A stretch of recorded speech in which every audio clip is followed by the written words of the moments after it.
Today we're going to show you how to take apart and inspect 700 R4 pump, 4L60E pump. Notice right away there's this lip here, 4L60E pump. This is PWM, it's pulse width modulated on the pump here. This looks a little bit different. It does not have PWM because this is not a pulse width modulated pump. There are several different versions of this. This is for the auxiliary valve body, which is 86 to 93. And you'll see it has this hole right here for the pipe that goes to the auxiliary valve body. The non-auxiliaries do not have this hole. It's a dead giveaway. And then you have several different versions of this, which is the 4L60E pump, and different stators, different front pump covers. But we're not going to cover all the differences here in this video. We're just going to show you how to take one of these apart. Find you something to use as a stand. You could use one of these. Anything you can get your snout down in there and get it to sit on. Then you're going to take all 5 of these bolts out.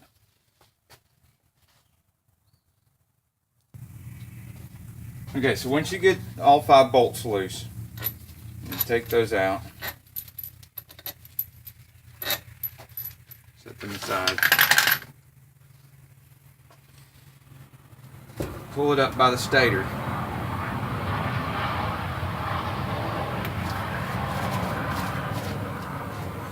And one of the first things you want to inspect once you pull the stator out is you want to look right here, see if there's a lot of scratching here.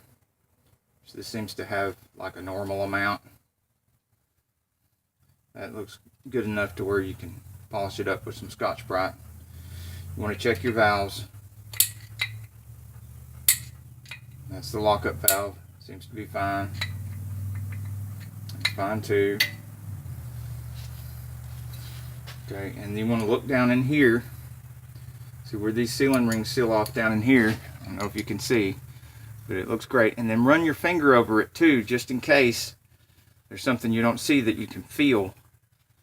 Look at your bushing here, which I recommend you replace the bushings anyway.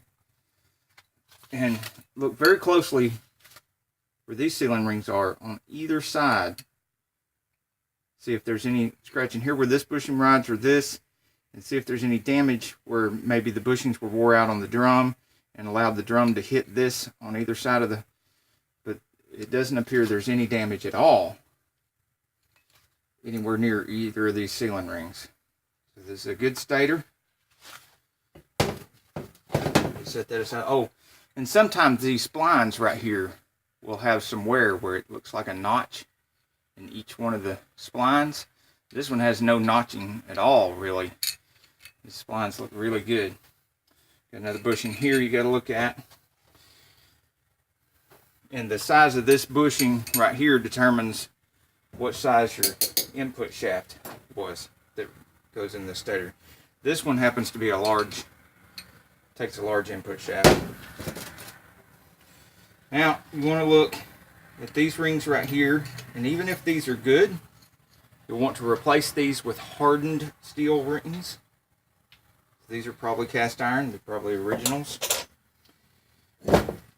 This rotor right here, there's several different ones that have more or less numbers of vanes in them. And a lot of people like to change these to one with more numbers of vanes. These have 1, 2, 3, 4, 5, 6, 7, 8, 9, 10. That's a good number of vanes. Some come with as few as 7 vanes. And this one's got 10. That's going to give you plenty of volume. Let's get the individual vanes out of here. The easiest way is to pull the rotor up slowly. Let those drop out. The ones that will drop out. Put your hand under there. Pull out the rest. You're going to want to look at both sides of these and see if they've got too much wear on them. This seems to just have a lot of dirt and filth on it. We can clean that up. You can, if these aren't too bad, you can Scotch-Brite them a little bit and reuse them. If they've got much wear at all, you might as well buy some new ones and replace them, because they're not very expensive.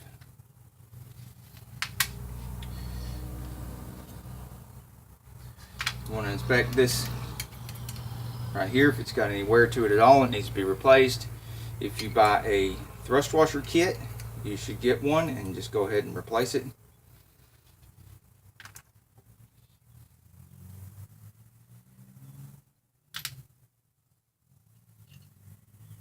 All these vanes look good. They look like something I can clean up.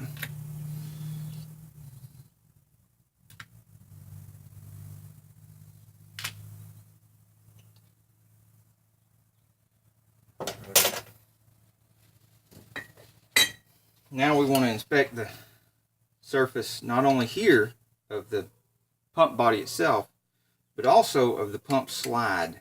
Inspect the pump slide and make sure it looks good, which it does. And now this pump bushing still looks good, but you should always replace the pump bushing, no matter how good it looks, just like you would always replace the seal. And now the only other thing is you want to pop this pump slide out, which I'm selling this pump as a used pump, so I'm not going to pop it out of there. But if you're rebuilding this, you should pop this pump slide out, and on the other side of this pump slide, there's going to be a larger diameter but thinner metal ring that goes all the way around here, and underneath of it's going to have an O-ring that comes in your kit.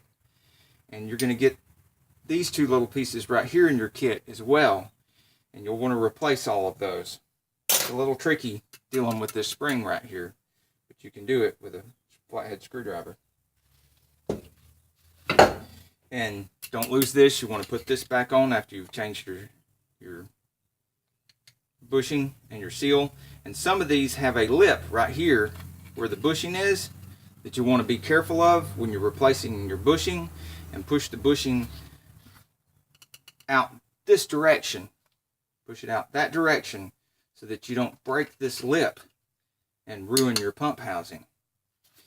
Some of the older models, this passageway right here for drain back from behind the any fluid that gets past the bushing and in behind the seal, so that it doesn't build pressure and force your seal out. There's this drain back hole that carries fluid from here diagonally to right here, and you'll want to look and you see, well, I don't know if you can see or not, but if you look down in this little hole, you can see they don't intersect perfectly. If you take a long 5/16 drill bit and drill down into here, and you look when you're drilling until the drill bit comes out right there and opens that up a little bit, then you get better drain back and you're less likely to have a seal pop out. And that's really all there is to taking one of these apart and inspecting it. It's the exact same procedure with these 4L60Es, taking them apart and inspecting all the parts. Till the next video, have a great day. Get off the couch and get dirty. Please remember to like, subscribe, and comment. Put your questions down below. Until next week, get off the couch and get dirty. Subscribe and share our videos. Remember, sharing is caring.